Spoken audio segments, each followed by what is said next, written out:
आर्थिक संवृद्धि। आर्थिक संवृद्धि वह स्थिति है जिसके द्वारा किसी देश की प्रति व्यक्ति वास्तविक आय में एक लंबे समय में वृद्धि होती है।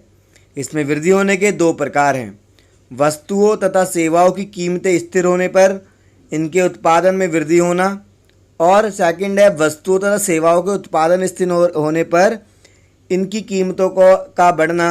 अन्य शब्दों में आर्थिक समृद्धि एक देश के लोगों की प्रति व्यक्ति उत्पादन में निरंतर जारी रहने वाली वृद्धि की प्रक्रिया है।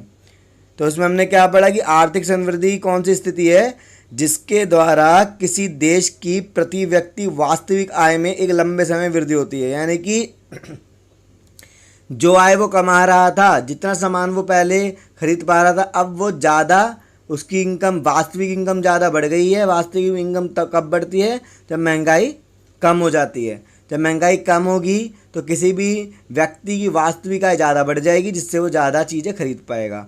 फिर हम पढ़ेंगे आर्थिक विकास के बारे में।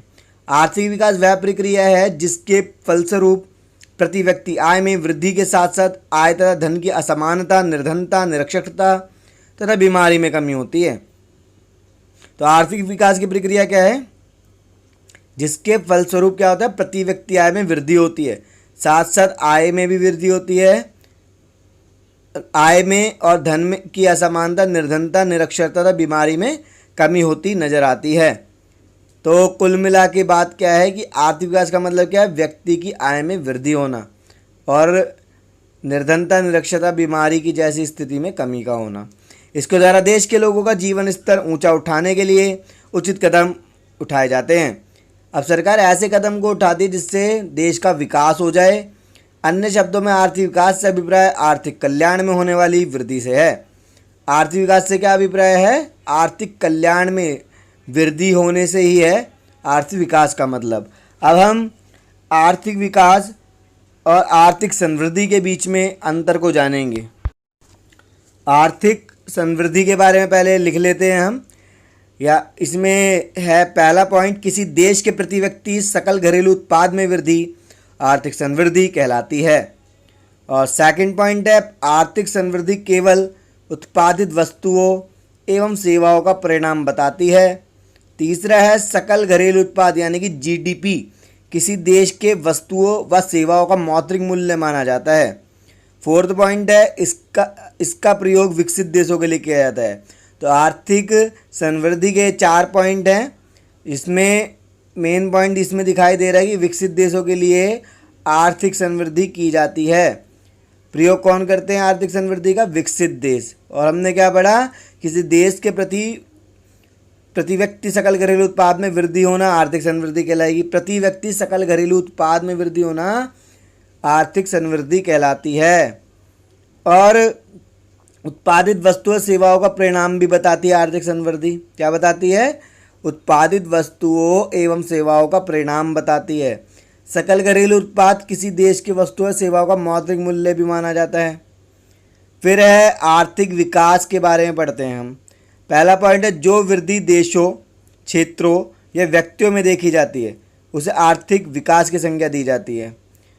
जो वृद्धि किस में देखी जा रही है? देशों में, क्षेत्रों में और व्यक्तियों में देखी जाती है उसे आर्थिक विकास की संज्ञा दी जाती है, यानी कि इसको आर्थिक विकास कहा जाता है। सेकंड पॉइंट है वह सभी प्रयत्न जिससे देश के विकास, व्यक्तियों के जीवन स्तर में सुधार होता है उसे भी आर्थिक विकास कहा जाता है। जब व्यक्तियों के स्थिति में सुधार होता है तब हम उसे आर्थिक विकास कहते हैं। फोर्थ पॉइंट है इससे यह मापा जाता है कि दीर्घकाल में आर्थिक कल्याण में कितनी वृद्धि हुई। इसका प्रयोग अल्पविकसित देशों के लिए किया जाता है। थर्ड पॉइंट क्या है? दीर्घकाल में आर्थिक कल्याण में कितनी वृद्धि हुई, तो यह आर्थिक विकास का सूचक है। फोर्थ पॉइंट है इसका प्रयोग अल्पविकसित देशों के लिए किया जाता है। अल्पविकसित देश वो होते हैं जिनका विकास होना अभी भी बहुत ज़्यादा बाकी है। हमारा नेक्स्ट टॉपिक है आर्थिक विकास को प्रभावित करने वाले कारक। अगर एग्जाम में आर्थिक समृद्धि को प्रभावित करने वाले कारक तो आप ये पॉइंट्स लिख सकते हैं। पहला पॉइंट है आधारिक ढांचा। आधारिक ढांचे के विकास से अभिप्राय देश में यातायात, संचार, बैंक एवं बीमा के विकास से है। यदि आधारिक ढांचा ठीक होगा तभी देश का विकास होगा। जैसे यदि किसी देश में यातायात की सुविधा अच्छी होती है तो उस देश में वस्तुओं को एक जगह से दूसरी जगह आसानी से पहुंचाया जा सकता है। साथ ही बैंक तथा बीमा जन कल्याण में सहायक सिद्ध होंगे। तो आधारिक ढांचा का मतलब होता है यातायात यानी कि सड़कें वड़कें बनवाना, संचार के माध्यम, बैंक, बीमा से है। अगर इनमें सुधार होगा तब तो इसको हम आर्थिक विकास में डाल सकते हैं। सेकंड पॉइंट है श्रम की उत्पादकता में बढ़ोतरी। देश में पूंजी निर्माण को ज़्यादा प्रोत्साहन देना चाहिए क्योंकि पूंजी निर्माण आर्थिक विकास में सहायक है।